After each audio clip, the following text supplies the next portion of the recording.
Eagles Entertainment. Eagle Eye in the Sky is fueled by Gatorade, the official sports drink of the Philadelphia Eagles. Anything that move, I don't care who it is.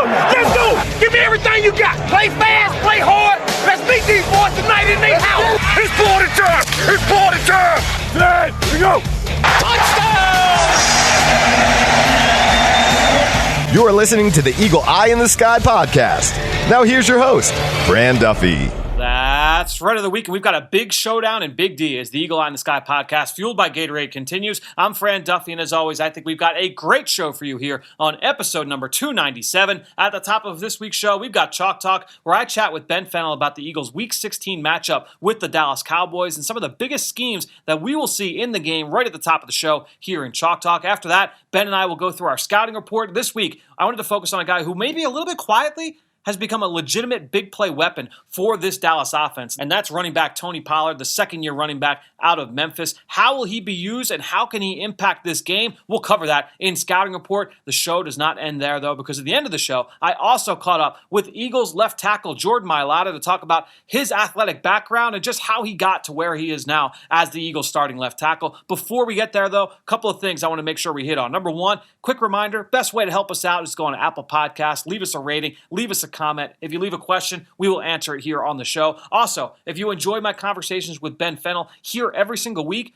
go to check out the Journey to the Draft podcast. It's wherever podcasts can be found. It's that time of year we're starting to look forward to the offseason and who the top prospects are for next year's draft. We have got you covered over on that show. Go check out the Journey to the Draft podcast wherever podcasts can be found. And I say it each week here over the last month or so. One of my favorite segments on that episode, on that show, is our Scout Story segment, where each week I welcome in a member of the Eagles scouting staff to talk about current Philadelphia Eagles and get their memories of scouting them and projecting them to the league when they were coming out of college. We then talk a little bit big picture takeaways about the position. And this week, I welcomed in Eagles scouting director Anthony Patch to talk about Eagles left guard Isaac Seumalo, get his thoughts on him back when he was coming out of Oregon State. Here's what Patch had to say about Isaac Seumalo.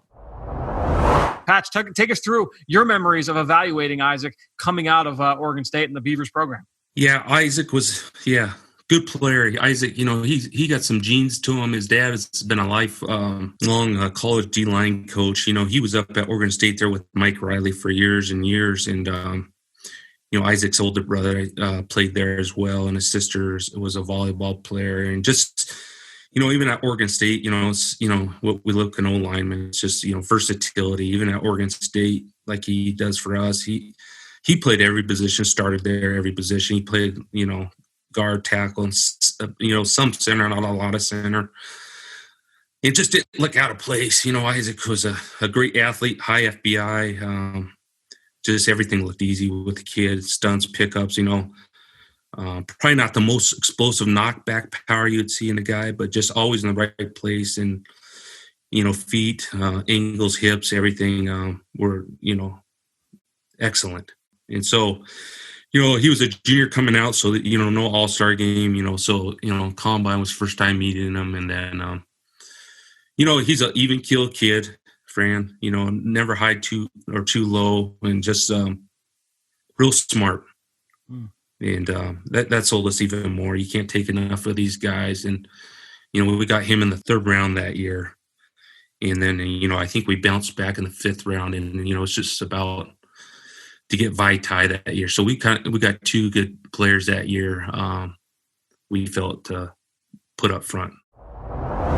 So that was just that first part of that interview, that first chunk. For that entire segment, make sure you go check out the Journey to the Draft podcast. Again, you can find that wherever podcasts can be found. All right, talking about Journey to the Draft, let's now talk to one of the guys that is on that episode with me every single week. That's Ben Fennell. Let's dive into our chat now in Chalk Talk.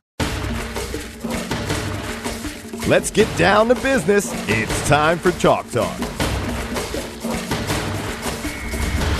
All right, back for another edition of Chalk Talk here on the Eagle Eye in the Sky podcast, fueled by Gatorade. My friend Ben Fennell. Ben, as always, we'll quickly touch on how we kind of structured the episode of Eagles Game Plan this week. A little bit of a short week for us with the holiday, but we focus first on the Eagles offense going up against the Dallas defense. And obviously the big conversation point is what will opposing defenses do to try and slow down Jalen Hurts, keep him from being effective, limit his ability to extend plays. And one of the things we found, it was cool because the Dallas Cowboys, they've played the Arizona Cardinals with Kyler Murray. They've played the Baltimore Ravens with Lamar Jackson. They've played Russell Wilson and the Seattle Seahawks. So we've seen them against mobile quarterbacks this year and gotten an idea. All right, here's what their game plan has been. They're a heavy zone defense, so we'll see plenty of zone. When they play man, we like to see a lot of cover one robber from them, especially on third down. And so we kind of went with that angle there for the first part of the show. And so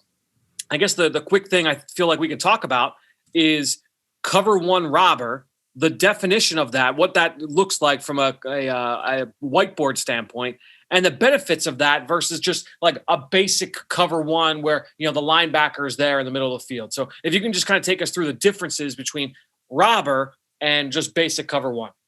So basic cover one is just man-to-man defense with a single high safety, but playing with a single high safety means you can match up the other 5 skill players and still have another player to account for. So you could go with a 5-man rush, you can have a QB spy, or you can allocate that resource somewhere else in coverage, whether it's a designated double team on a star receiver, or like you had mentioned, cover one robber, in which that extra player who typically will be defending the quote unquote quarterback, can either insert himself into the middle of the defense as a robbing position to take away inbreakers over the middle of the defense. This allows you to have a deep free safety protecting the deep part of the field and have somebody crashing down to the short intermediate part to take away in-breaking routes. That also allows those man coverage players to play with that true outside leverage because you have help everywhere on the inside of the field, middle of the field in the robber position, deep middle with that free safety center fielder. So you always have to remember there's 5 skill players. So that means you can match up those 5. But if you have a single high safety, there's another player to account for. You can, designate him into a cool pressure package and a 5-man rush, a QB spy, or like this robber, which is really popular. And the Cowboys actually do a hybrid of a lot of those. They'll have that safety come down, rob the inbreakers, and then turn into a QB spy late into the down, as some of these mobile quarterbacks like to take off if those initial reads aren't there. So that's the thing. I think the big takeaway from what you said is, number one, cover one is man coverage. So you're going to see 5 guys across the width of the field in man-to-man coverage against the 5 eligible receivers. Number 2, when you talk about robber, that's when the safety comes down and plays in the hole. If it's a linebacker, so let's say it's a Jalen Smith or a Leighton Vander Esch, that's where a lot of people will call it just cover one man free, where you've got that linebacker there. And then you've got the 5-man pressure element. And that's something we saw from the Arizona Cardinals a decent amount on Sunday. And that's where you've got 5 man-to-man coverage defenders. You've got your single high safety, and then you've got a 5-man rush. You've got a blitz on. So it's a pressure look, man-to-man coverage, single high safety. The downside of that, well, you've got nobody there in the middle of the field to account for those inbreakers or to account for the quarterback. And that was the coverage that they were playing on Jalen Hurts' touchdown run. The only guy that really had eyes on Hurts from snap to whistle there was Budda Baker playing in the post. And he was, obviously late to get there. He misses the tackle, and Hurts is able to plunge forward into the end zone for a touchdown. So there are certainly pluses and minuses to everything. Teams that are, man-to-man teams, you're going to see all kinds of forms of man coverage. So I don't think we'll only see one version of or another against the Dallas Cowboys, but especially on third down, keep an eye on how those safeties are utilized. If you see a one high look, is that second safety coming down to play man-to-man, or is he going to come down and play as like a lurk player or a robber there in the middle of the field? So we talked about that at the top of the show in that first block. The second block, we focused on the Dallas offense going up against this Eagles defense. They've been one of the best red zone teams since Andy Dalton has come back into the starting lineup. So we focused in on what they like to do in the red zone. We talked about the young Eagles players as well. So now let's get to a couple other things that I think are interesting to talk about with this Dallas team. Now, the Eagles obviously saw them back in week 8, which feels like an eternity ago, but here we are. The big question I've got for you, and I think it's kind of an interesting thing to talk about with this defense. It's a new defensive scheme with Mike Nolan. They're now, 15 games into the new system. One thing that we see that is different, in terms of we've seen it, we see the Cowboys twice a year, every year. We are accustomed to DeMarcus Lawrence lining up over the right tackle and us talking about the matchups between he and Lane Johnson and whoever is on that right side. And then whoever the other defensive end was, they were going up against the left tackle. In this scheme with Mike Nolan, it is not left end and right end. It is a strong side defensive end and then is an open side end, which they list as their designated pass rusher. I don't know if I'm crazy about like that moniker for that player, but that it is an open side player who's going to play away from the tight end side. And then you have the strong side defensive end. In this case, DeMarcus Lawrence is the strong side player. So he's seeing more looks against tight ends and dealing with a little bit more contact there. And Aldon Smith, who they brought off the street basically this offseason, he is going to be the open side rusher. So I want to get your thoughts on the differences that you see in that approach, the strong side, open side, versus just straight left end, right end. What do you see as the positives and negatives of that from a philosophical standpoint? Well, I think you hit it on the head there. Just, it allows defenses to, I guess, it's a fine line in wanting to move players around and find different matchups. And it's also, the con of moving a player that's been very successful at a certain spot. DeMarcus Lawrence has been very successful as the left defensive end going up against right tackles and hasn't really looked the same this year. And I don't know if it's because he's maybe moving to that right-handed side and, maybe not as comfortable or maybe not as fluid with some of his moves. And Aldon Smith is leading this team in pressures. DeMarcus Lawrence isn't, too far behind there. And then the next is Tyrone Crawford with nearly half of what those two have. But just a couple more creative fronts from Mike Nolan. But I think it's come at the expense of DeMarcus Lawrence's individual production. But he's needed a Robin in that, pass rush for a long time. We know he's Batman. So you're getting Aldon Smith and somebody else helping out and creating some pressure outside of D-Law. I think it's interesting too, because the other aspect of it is that if you're an offensive line preparing for a defense like this, let's say you're the right tackle. All right. So, in this game, you're Matt Pryor. You can't just go in and just take notes on DeMarcus Lawrence all week. You've got to have an idea of what Aldon Smith brings to the table, of what all the other pass rushers that are on that team. It's not just, I'm worried about the left end and that's it. It's all the defensive linemen on that roster, because at any given point, one of those guys could be lined up across from you. So that is a positive into it as well. And that it does make it a little bit tougher from a prep standpoint for the opposing offensive line. Yeah, absolutely. But, this team's doing okay getting after the passer when they can. They don't blitz a lot. They don't stun a lot. The issue is they're not covering anybody down the field and they're not stopping the run. And, when they get into these third and mediums, third and longs and can pin their ears back, you see Aldon Smith and DeMarcus Lawrence, causing havoc and doing what they do. But it's been too few and far between in 2020 with, the play on the second level against the run. And obviously some of the plays down the field have allowed the most 20-plus yard passing touchdowns, the most passing touchdowns in general, and just some brutal run defense stats. But once they get into some comfortable down and distances, keep an eye out for number 90, because he will turn it on and wreak havoc like we've expected him to.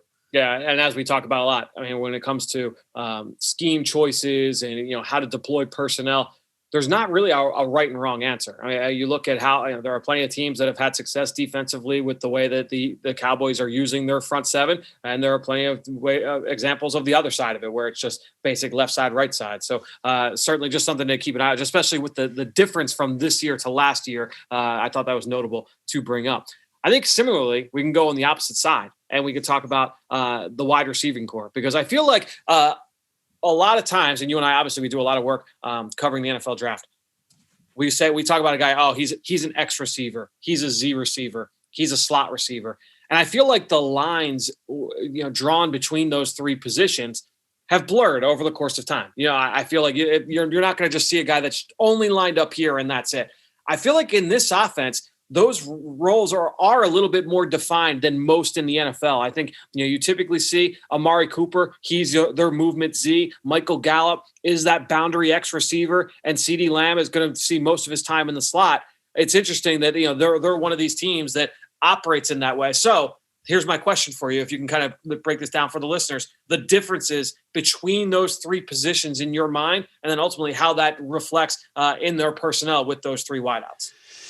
Yeah, so just really quickly kind of designating the traits. So X receiver is typically to the isolation side of the field. So this is a guy that has to be able to win for himself. Typically, you put a more physically imposing presence out there to be able to win in those isolated situations.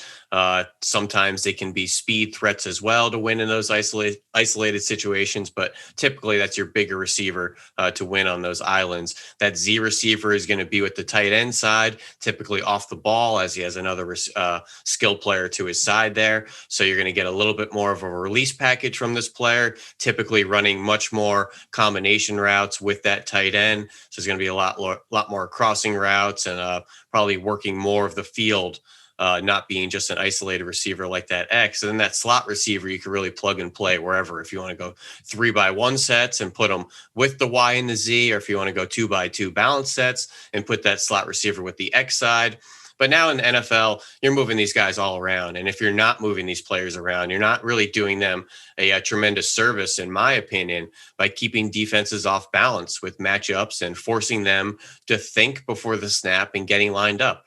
And I think that's part of the cat and mouse kind of name of the game, and the mental game before you ever say hike is figuring out who's on the field personnel wise, how have they been deployed formationally, and then how do we match up against them? So it's kind of interesting. We're playing teams back to back with the Arizona Cardinals and the Dallas Cowboys that traditionally have not been moving around these players. Now, there are pros and cons to it, but in my opinion, I like the mental stress it puts on defenses by having a straight Rolodex of where are these guys going to line up and be deployed out of the huddle on a down-to-down basis. Yeah, when you reflect back, and obviously you're very aware of Mike McCarthy, how he deploys his personnel. Looking back on his days in Green Bay, like was it kind of the same way with the receivers, or the Jordy Nelsons and the Devontae Adams and those guys? Who was it that played those roles? I guess Randall Cobb was the slot guy. How were they deploying those receivers back when he was in Green Bay? Yeah, Randall was obviously a slot, middle of the field guy, more quick game, change of direction routes. Jordy was often the Z. James Jones often the X receiver, and you could kind of just get a visual of their profiles. James Jones was a really good catch point guy, vertical receiver, back shoulders, and then working in Devontae was more of a guy you can move around all over the formation. And then as Jordy got older and had the knee injury, they started to move him inside into more of this Larry Fitzgerald kind of role where he's number 3 in trips and playing from the slot. And now we're getting away from these slot profiles aren't Wes Welker and Brandon Stokely anymore. Now you can have big slot receivers and move tight ends and all different skill set profiles in each of these spots. And there's pros and cons to each of them. And I think playing that kind of, mental game with who you put where and what are the pros and cons of each of those spots versus the pros and cons of the skill set of the player you're putting in those spots. It's just really fun to watch. And every offense is different from Fridays, Saturdays, Sundays. And you can learn something by how every offense kind of uses their players, or maybe doesn't use them. There's something to take away, I think, from every time you put on the film or the TV and just seeing how offenses use their players. It's chess. There's different ways to move your pieces around the board. Yeah, it's just, I thought it was funny, like kind of the symmetry between how the defensive ends are very well-defined roles in terms of strong side, open side. The wide receivers, very defined roles in terms of X, Z, and slot. We've talked numerous times about how I kind of view offensive line and defensive backs as being very similar in terms of what they're asked to do and the muscles they've got to be able to use. And I view the same way with receivers, guys that come off the ball on offense versus pass rushers and being able to attack upfield. And I think there's a lot of symmetry there between those two position groups. So I talked earlier about the red zone success, with this Dallas Cowboys offense. They've been really, really efficient as I pull up the numbers that you sent, with what they've been able to do down in the red zone. They have been, as I pull this up, because I know that you sent it to me. Yeah, we're really looking in a vacuum over those last 5 games, Yep. Particularly when Andy Dalton has been the quarterback of the team. They've been pretty good down there. He's thrown for over 70% completions, 9 touchdowns, 0 picks. And the interesting thing with Andy Dalton is while he isn't wowing anybody with his explosive plays or, putting the team on his back, you have to beat the Dallas Cowboys. They aren't going to beat themselves. And, no knock to Ben DiNucci. He was a little inexperienced, rookie thrown in the lineup last minute. But Andy Dalton, you look at his metrics, turnover-worthy plays, 6 fewest. He's getting the ball out 8th fastest. So this is a guy that's not going to put the ball in harm's way. He's not going to hang on to this ball and take dumb sacks or, try to escape, the pocket and make plays with his legs. He's an efficient, pro, veteran quarterback. That's not going to be the problem. He may not be the solution, but I promise you, Andy Dalton is not going to be the problem with this team. And that's what you want out of a backup quarterback.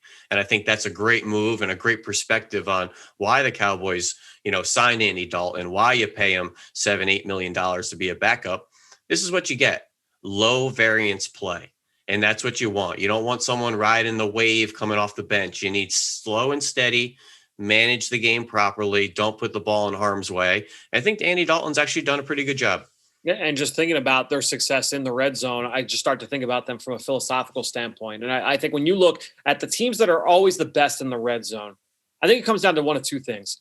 Number one, you're either a great running team, right? Because that doesn't, you can be a great running team anywhere on the field and have success, or you are a really effective horizontal pass team. You've got the ability to stretch the width of the field. You're not worried, because once you get down into the red zone, as everybody says, the field shrinks. You have the end line. You've got that 12th defender there. There's all the axioms that go with that. But if you are a good horizontal pass team, which most West Coast offenses are, right? I mean, that's you're built on yards after catch, spacing everybody out. A lot of spread teams, if you utilize a lot of those spread concepts, a lot of the jet motion stuff, that stuff all plays really well in the red zone because you're stretching everybody out from sideline to sideline. When I look at this Dallas pass game, they're a very efficient, get the ball out fast, West Coast staple offense. I mean, it's a lot of the stuff that Mike McCarthy ran early on in Green Bay. He's going to run a lot of that same stuff here in Dallas, and that's what they do. And I feel like that plays into why they're so good down in the red area, because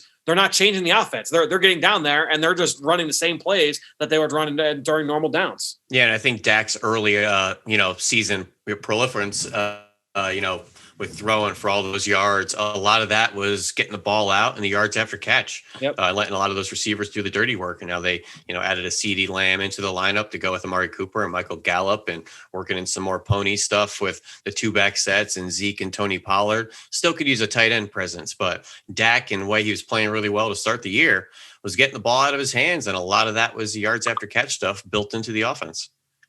Yeah, I think it's certainly a big thing to keep an eye on. Now, reflecting on McCarthy and, his time in Green Bay, particularly those last 5 years after the Super Bowl era, after the MVP run of Aaron Rodgers, was it his scheme successful, or was it a scheme causing problems late into Rodgers' kind of career there, particularly down in the red zone? I think Aaron Rodgers just has a great skill set for the red zone. His ability to throw on the run, his ability to move the launch point, his ability to extend the play, all obviously are advantageous tools everywhere, but particularly down in the red zone where things are happening faster, but he can slow them down with his legs and his ability to make awkward throws into very tight windows. Very unique skill set that's obviously very, very effective down there in that red zone. Yeah, I think that is certainly a big part of how they're going to try and attack this Eagles defense, especially when they get down into the red area. Let's get your favorite stat of the week. What's a number or two that really stood out to you as being big in this matchup? Yeah, a couple of interesting things. Some highs, some lows. Dallas defense, they're getting after the quarterback, but the run defense, last in yards before contact allowed, 28th in yards after contact allowed. Excuse me. So that tells me there's some concerning run fits. And there's some concerning tackling. They have to stop the run. And I want to see the Eagles run the ball more. Second in yards per carry in the NFL, but their commitment to the run.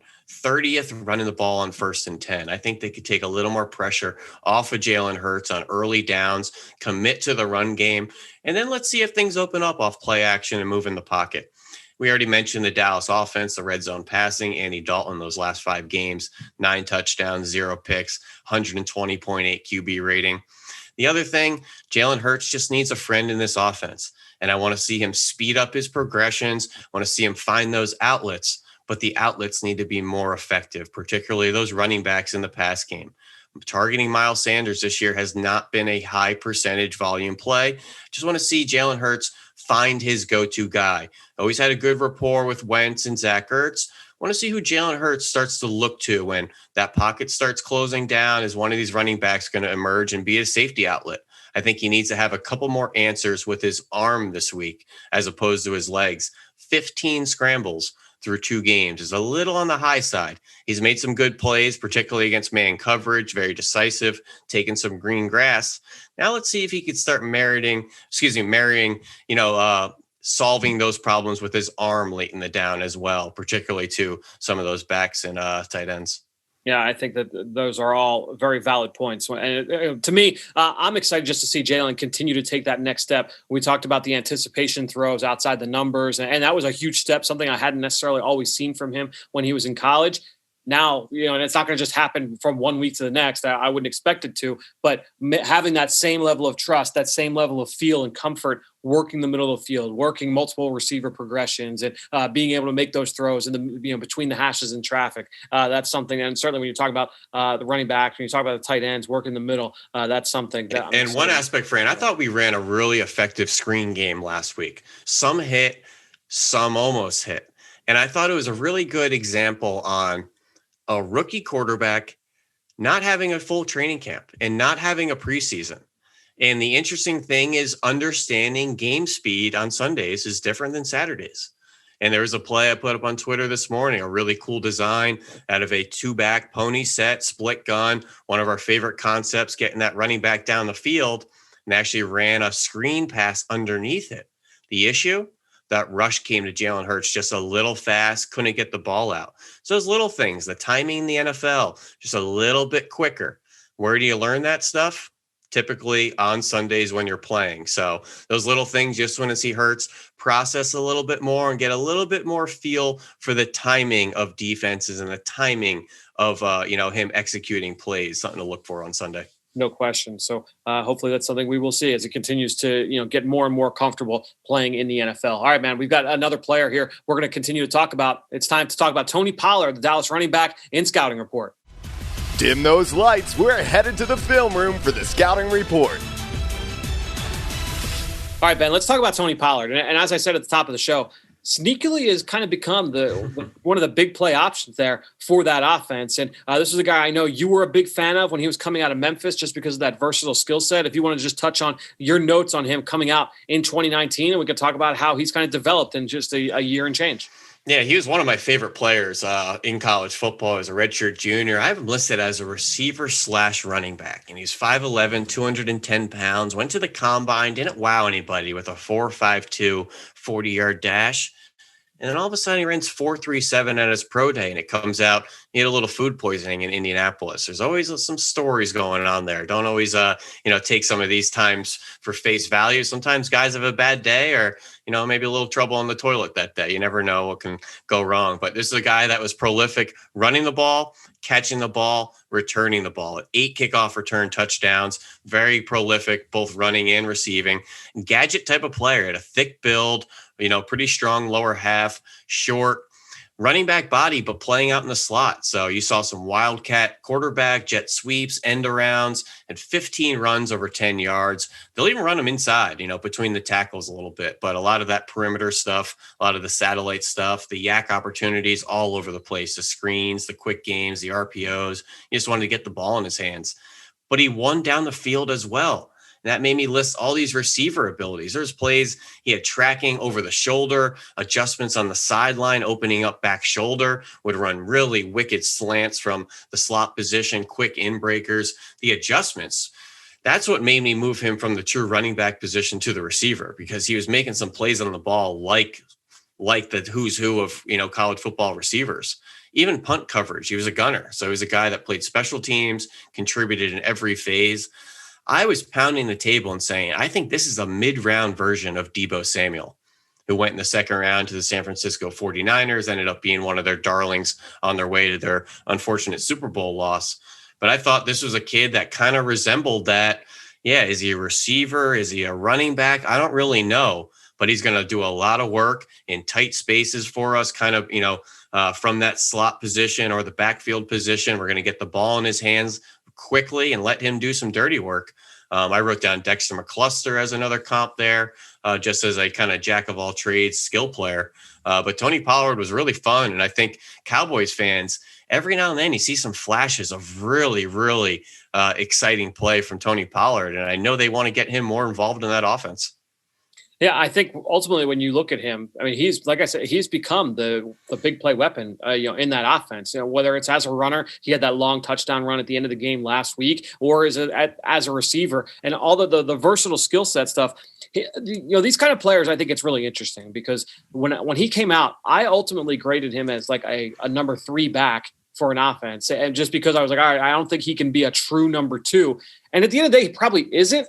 But with the way that McCarthy is going to play offense, where they're not going to be a run-first operation, they're going to be throwing the ball a lot. I feel like he can be a number 2, especially if you're utilizing that versatile skill set. If you're using him as a gadget-type player, if you're releasing him out in the backfield. I had major questions about his ability to hold up as a blocker. Well, guess what they don't ask him to do? They don't really ask him to block that often. I know that he's done it a little bit more than we expected, but even still, I think that it's interesting to project those kinds of players because it could be very tough. There's plenty of guys like that in this class. You and I have gone back and forth about Florida's Kadarius Toney. We talk about him weekly on the Journey of the Draft podcast, and what kind of value does that guy have?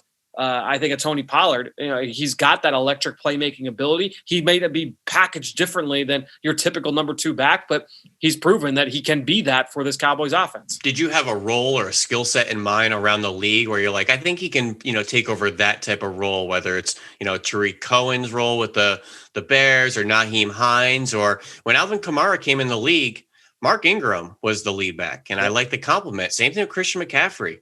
Jonathan Stewart was kind of the lead back. I like these complementative roles of, having maybe that alpha dog running back. And then your number 2 can really be a jack of all trades and contribute in both phases of the game, or maybe even be just a primary third down back that you want to get the ball in their hands and they're a weapon. Yeah. And I think ultimately when you look at him, that's kind of how I viewed him. Was you mentioned like a Dexter McCluster. That's kind of how I viewed that role moving forward. But again, he has become more than that. And the other thing that becomes a kind of a tipping of the hand there, they take him in the 4th round, right? And when you're not taking a third running back in the 4th round of the draft, clearly you draft him with the plan to say that we're going to use this guy to be a dynamic weapon for us in our offense. So I think when you look at Pollard, certainly that versatile skill set, he can help them out in return game as well.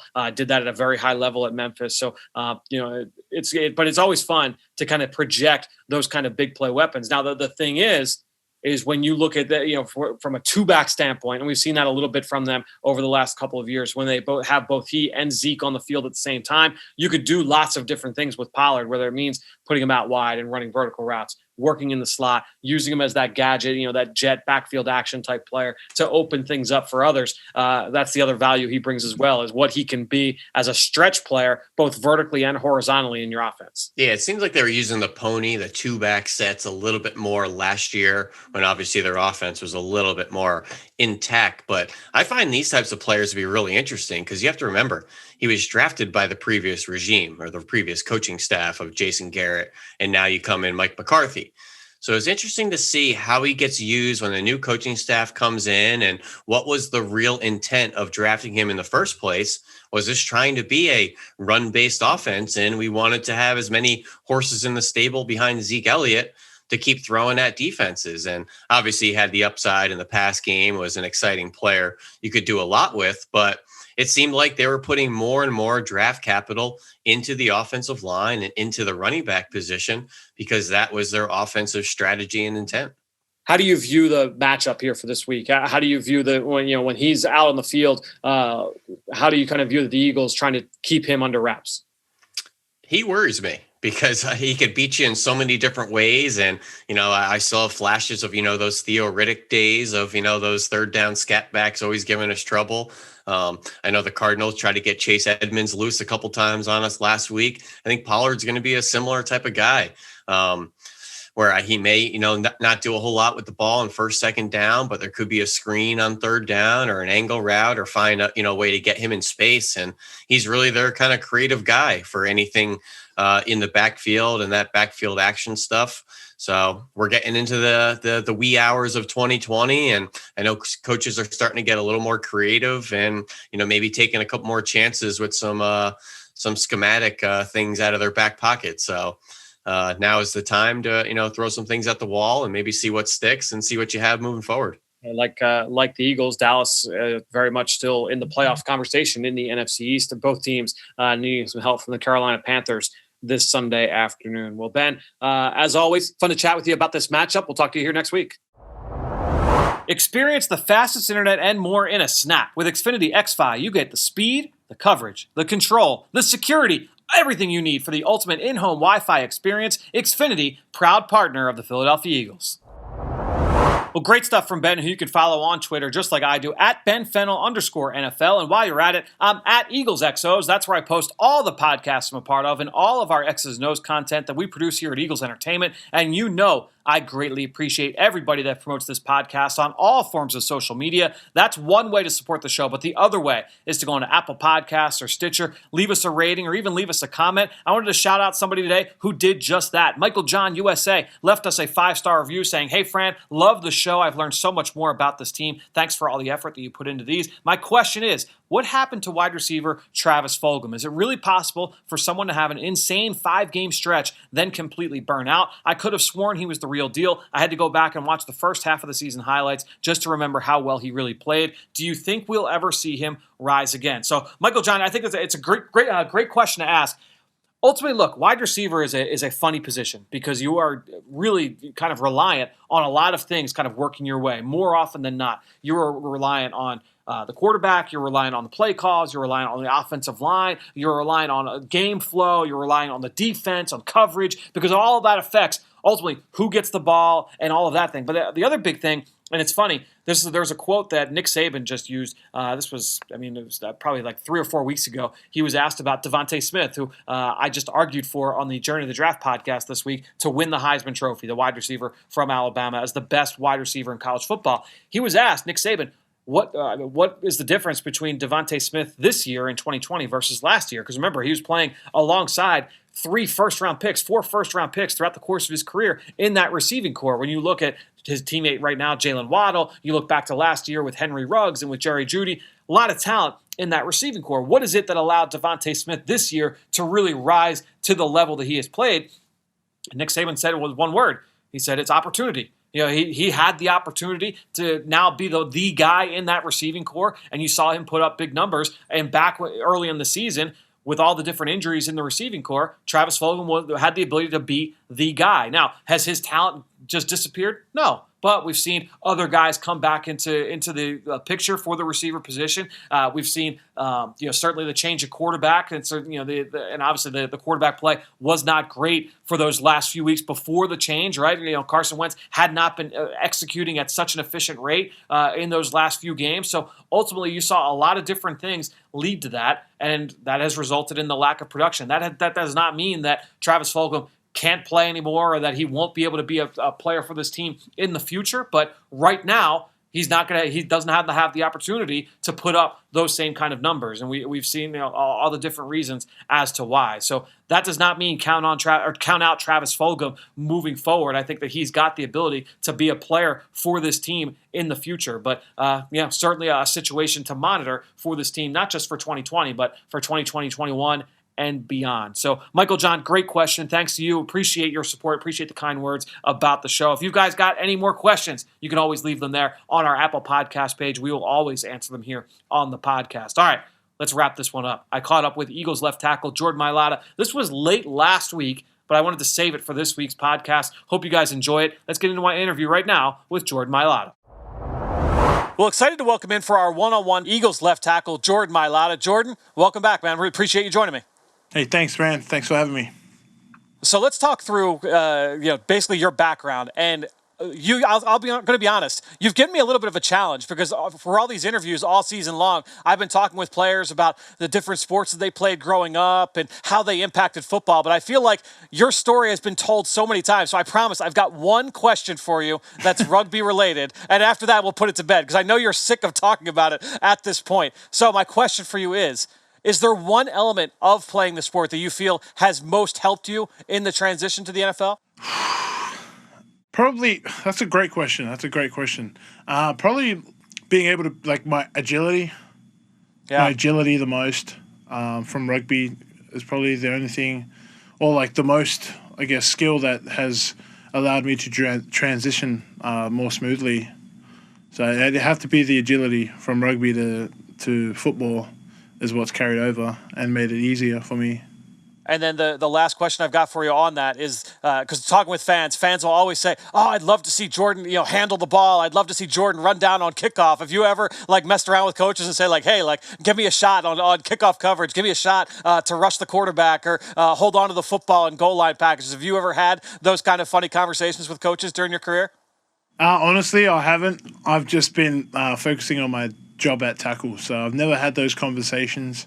But I wouldn't be shy to say no or say yes, really. If Coach ever was like, you want to run the ball, I'll say hell yeah. Yeah, I believe it. Well, let's get into that transition to playing offensive line and playing tackle. I feel like a lot of people talk about, and typically when we talk about young players making that transition to the NFL from college, it's a lot about the physical development and kind of growing into your frame and, add play strength. With you, it was more the mental side, right? What were some of the biggest hurdles for you early on that really, I guess, fans weren't necessarily thinking about from your standpoint, from your perspective? Oh, I think first was the playbook. Mentally, it was challenging just because first day I got here, I got handed a playbook that was this thick, and I just didn't know where to begin. And when I looked at it, it was like a different language. And then, when we were heading out to practice, getting into a stance, even that was tricky at the start too. And just those things that I struggled the most with at first was just the playbook. Knowing what to do in a play and understanding the scheme, really, that's all it came down to. And once I started to learn and started to get comfy and started getting more repetitions at that play, then it was like a play that I ticked off the checkbook. 1 page done out of the whole booklet that we got, and that's how we chipped away at it. That's how I chipped away at it, and that same mentality was what I carried over on the field. When it came to all the physical stuff, getting into stance, getting to the kick sets, the more repetitions I got, the more comfortable I started to feel and understand the position. What was the bigger mental hurdle? Was it the pass game and everything that goes with that, or was it the run game and your assignments, as a run blocker? Oh, it's definitely the pass game. Mate, there's no other sport where you're kicking backwards and you got 250-pound man rushing you or like a 280-pound man rushing you. So it's like, that technical side of this sport is, I guess, underrated. Yeah, that's why. Is there a part that you feel fans and media, because you talk with media all the time now, is there a part of it that you're like, man, I don't know why you guys are asking me so much about this. This part of it is so much more important. There's that we're not really telling that story. When it comes to that, when it comes to fans and what the media say, I just think that when you're on the line, it's much harder than what it is. Each position is detailed out. And it's not the same. People think we can just go from, left tackle to right guard 1 week, left tackle to left guard 1 week, but they don't know the intricacies of the position. Even the left guard has those very detailed sets that we have to do, unlike unlike tackles in general. And then when it comes to center, that's a whole different ball game. So, I think just people, I don't want to say people, but, some of the guys that, we just hear just think that it's easy to just go from one position to the other, and it's not like that. Every position is detailed out, and there's a reason why we have players that play those positions. Yeah, no question. So let's talk a little bit about your physical development, because I got to tell one story, and it's actually one of my favorite memories from the NovaCare cafeteria. It was your rookie year, and I like to get in early. I'm an early person. I get in early in the morning, and you guys, the offensive line, were coming in. You guys were getting breakfast. I think it was before or after a meeting. And I remember being in line with a bunch of you guys, and Chef Tim had put up a big plate of a giant mound of eggs, and a bunch of the linemen are looking around like, who is this for? And Lane Johnson, who is a large human being, and I've seen Lane put away like steaks that are like bigger than my head, and Lane goes, who is this for? And then all of a sudden I just see you coming from the other side of the cafeteria, like, oh, that's for me. I gotta, like, first of all, what is that diet plan like early on as you're trying to like get acclimated? And what has that changed over the last couple of years as well? No, I still do that. That's my favorite. That's my favorite go-to breakfast. It's called a 4 and 4. So 4 whole eggs and then 4, I guess, servings of egg whites, and then I basically get it in like an omelet, and I get spinach, tomato, mushrooms, and a little bit of cheese. And that's pretty much what it is. It's all that in one. When it gets folded, it comes out, and it's like 3-4 pounds of just deliciousness, full of protein. That's pretty much it. It looked like more than 8 eggs. Like that thing, I have never seen a pile outside of like a buffet. I've never seen a pile of eggs that big. And for you to like get that kind of reaction from Lane, that just will always stick with me for the rest of my life. Well, I totally forgot, because now that you said that it's bigger, I always actually add avocado and turkey bacon in there as well. So yeah, you are right. It's a lot more than what I previously mentioned. Who are the guys, you talk about Lane Johnson, and obviously you've been around Jason Peters your whole career. Who are some of the guys that have helped you most along? Obviously, it's a great support system for you here. You talk about the coaching staff, the players. Has there been a guy or two that you've really leaned on throughout the course of the process? When it comes to that, when it comes to a guy or two, it's definitely Lane and JP. Both of them have helped me a lot. Like, without them, I would be still, with my wide-ass stance, I wouldn't be able to kick out. But, credit to my teammates. It's not just them two, though. I have Isaac. I have Kelsey, who talks to me as well, talking about set lines and when it comes to run game, understanding where the point is and just coaching me up like that. You have Stefan Wisniewski, who was here my rookie year. He was a big help to me too. Big V, those guys, credit to those boys. And they really helped me a lot. And kind of like help me mold the player I want to be. So, without those guys, I wouldn't be here today. No question. Well, Jordan, dude, it's been so fun to watch you play this season, getting your first real taste of NFL action. Keep it going. We're excited to keep watching you. Thanks for joining us here on our one-on-one. Thanks for having me. Well, thanks so much to Jordan and all of you out there for your continued support of this show and all the rest of our podcasts here at Eagles Entertainment. All that being said, I think that'll do it. Another show in the books here on the Eagle Eye in the Sky podcast, fueled by Gatorade. For everybody here at the NovaCare Complex, I am Fran Duffy. We'll talk to you next week. Give the gift of Eagles virtual youth clinics, now offering unique 2-day football and cheer programs live on December 29th and 30th. Register today at PhiladelphiaEagles.com/clinics.